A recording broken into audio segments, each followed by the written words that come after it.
चल वाला एक दिन ये कितने है नौ बजे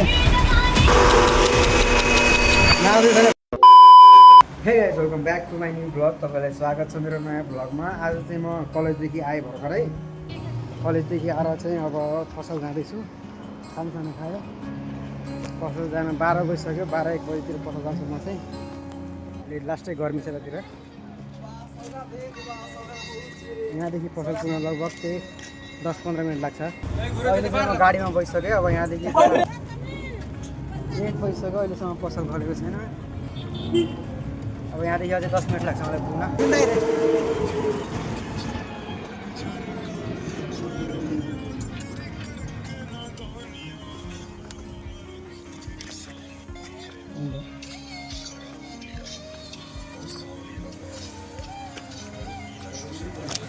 Years later. के दिनुभयो र?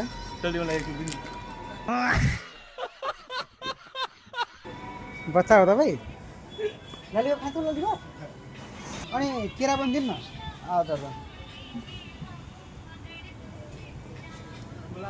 अहिले चाहिँ कोला। अहिले चाहिँ म दोकानदेखि आइसकेँ। अब यहाँ चाहिँ सामान किन्दैछु म अलिकति। यहाँ चाहिँ खाना बन्दैछ अब हाम्रो।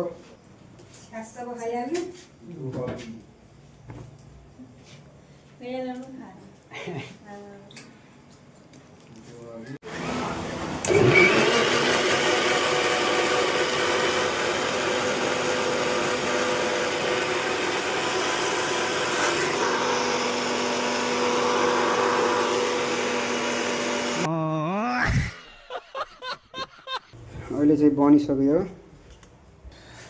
अनि के भयो यो फेरि? बिग्रेको होइन? केरा धेरै भयो क्या। रेडी भइसक्यो। अब चाहिँ खान्छु म। अब चाहिँ भ्लग चाहिँ यति नै हुन्छ। तपाईँलाई मन पऱ्यो भने लाइक, कमेन्ट, सेयर, सब्सक्राइब सबै गर्नु होला। र छिटै भेट्छौँ अर्को भ्लगमा। आजको लागि यति नै, बाई। डिप्रेशन में रहता हूँ हमेशा। अभी मैं डिप्रेशन में हूँ, माँ कसम। मैं डिप्रेशन में रहता हूँ हमेशा, सिर में दर्द रहता हो।